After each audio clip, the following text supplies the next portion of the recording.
Good morning. आज हम साहित्यकार दामोदर खड़से लिखित साहब फिर कब आएंगे माँ, यह रचना देखेंगे, यह कहानी देखेंगे। तो साहब फिर कब आएंगे माँ इस शीर्षक से के अंदर जो कहानी उन्होंने रचित की है, तैसे दामोदर खड़से का जीवन परिचय इस तरह है। लेखक का जीवन परिचय। दामोदर खड़से जी का जन्म 11 नवंबर 1948 को जिला कोरिया में हुआ, जो छत्तीसगढ़ में है। उनकी प्रारंभिक शिक्षा रायपुर में तथा स्नातक एवं स्नातकोत्तर शिक्षा नागपुर विश्वविद्यालय में हुई। उन्होंने 30 वर्ष तक बैंक में सहायक महाप्रबंधक के रूप में कार्यरत रहे। राजभाषा हिंदी के बारे में वो कवि, कथाकार और तथा अनुवादक के रूप में हिंदी साहित्य आकाश पर छाए हुए रहे। उनका राष्ट्रीय स्तर पर उन्होंने अनेक पुरस्कार से उनको सम्मानित किया गया। उनकी जो रचना है, भटकते कोलंबस, पार्टनर, गोरैया को तो गुस्सा नहीं आता, काला सूरज, भगदड़, बादल राग, सन्नाटे में रोशनी, नदी कभी नहीं सूखती आदि उनका कविता संग्रह है। और मराठी से 21 कृतियों का उन्होंने हिंदी में अनुवाद किया है। तो ऐसे दामोदर जी खड़से, इनकी यह जो रचना है, साहब फिर कब आएंगे माँ। तो इस कहानी के अंतर्गत दामोदर खड़से जी ने यह बताया है कि इस पाठ में गरीबी, लाचारी, दुख एवं आर्थिक विषमता की स्थिति का उन्होंने उस जीवन का मार्मिक चित्रण इस कहानी के माध्यम से किया है। तो यह जो कहानी है, तो इसका सारांश इस तरह है कि होटल में मुख्यमंत्री लंच के लिए आने वाले हैं। होटल गोल्डन के गेट पर मैनेजर की स्थिति काफ़ी दुविधा में है, संभ्रम की स्थिति है, क्योंकि मुख्यमंत्री जी को सरसों का साग और मक्के की रोटी खाने की इच्छा थी। और व्यंजन में कलेक्टर ने वहाँ के बोला था कि व्यंजन में ये 2 चीज़ें होना अत्यावश्यक है।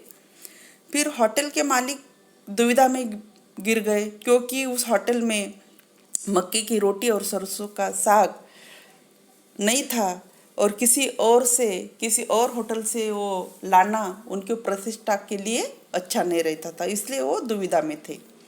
तब अचानक किसी एक ने बताया कि अपने होटल में जो बर्तन मांजती है मंगली नामक औरत, उस औरत को सरसों की साग और मक्के की रोटी आती है, तो आप उसको खाना बनाने के लिए बोल देना चाहिए। फिर वो मंगली जो है, उसकी पारिवारिक स्थिति अत्यंत दयनीय है। वह अपने परिवार के साथ पहाड़ की तराई में बस्ती में एक झोपड़पट्टी में रहती है। उसके घर पानी और बिजली की कोई सुविधा नहीं है। पति शराबी है और वह 3 बच्चों के साथ रहती थी। उसके आर्थिक तंगी के कारण उसके बच्चे कभी स्कूल नहीं गए और उसका बड़ा बेटा है, वह चाय के ठेले पर काम करता था और मंगली स्वयं उसी होटल में बर्तन मांजने का काम करती थी। इस तरह वह अपने जीवन परिवार चलाती थी और सारी सुख सुविधाओं के अभाव के बिना उसका जीवन वो गुजार रही थी।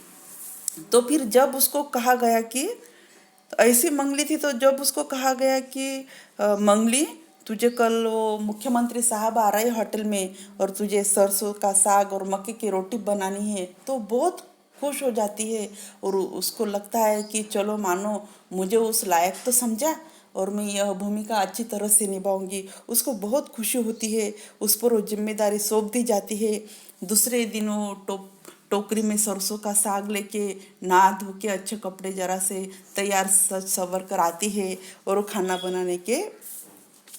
बनाने में जुट जाती है। उसको बहुत खुशी होती है कि मुझे उस लायक समझा है, क्योंकि उसका काम क्या रहता है, बर्तन मांजने का। और बर्तन मांजने के बाद जो भी होटल में सूखी रोकी रोटी मिलती है, उसे लेके वो घर जाती रहती है और बच्चे हमेशा वही सूखी रोटी खाते हैं। तो इस तरह मंगली को सेब की तरह से जो मेन सेब रहता है, उसने मंगली को वो जिम्मेदारी सौंपती है और बड़े आत्मविश्वास और लगन के साथ वो अपनी भूमिका निभाती है। और उसमें सफल भी हो जाती है। सफल क्यों हो जाती है? क्योंकि मुख्यमंत्री जब खाना खाते हैं तो पूरा समाप्त होने तक वो मक्के की रोटी और सरसों के साग का भरपूर तारीफ करते हैं। यहाँ तक कहते हैं कि बड़े सालों बाद मैंने इन्हें भरपेट मनपसंद खाना खा लिया है। मुख्यमंत्री 10 मिनट का भाषण दे देते हैं हॉल में, उसमें स्थानिक नेताओं की प्रशंसा करते हैं, 2 मिनट लघु उद्योग के बारे में बताते हैं, 2 मिनट गरीबों का उत्थान कैसा होना चाहिए ऐसा कहते हैं, कुछ नेतागिरी मुख्यमंत्री के साथ अपनी फोटो कैसे खिंचवानी है इसमें जुटे रहते हैं।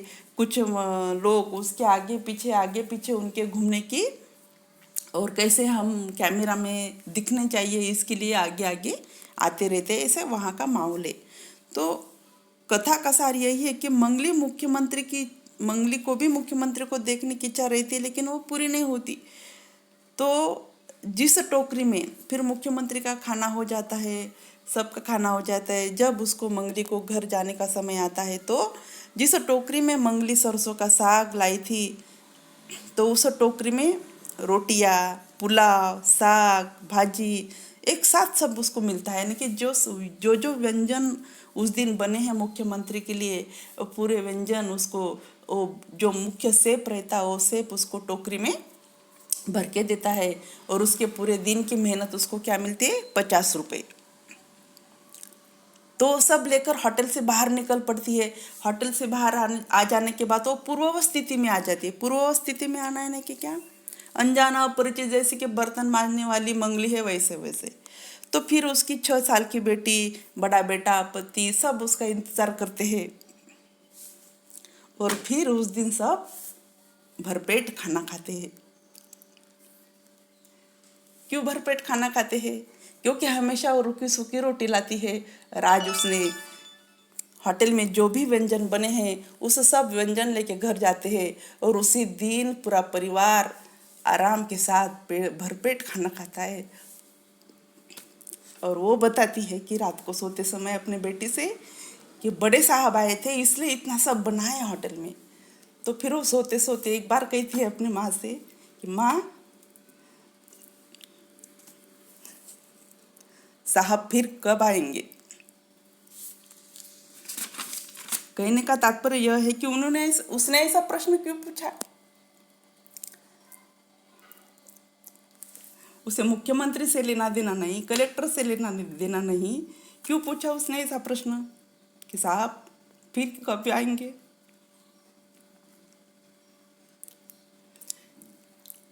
क्योंकि उसे उस दिन भरपेट खाना मिला है, तरह तरह के व्यंजन मिले हैं। रोज वो रूखी सूखी खा के सोती है। तो दामोदर जी खड़से ने इस कहानी के माध्यम से ये बताने की कोशिश की है कि आर्थिक विषमता, गरीबी, लाचारी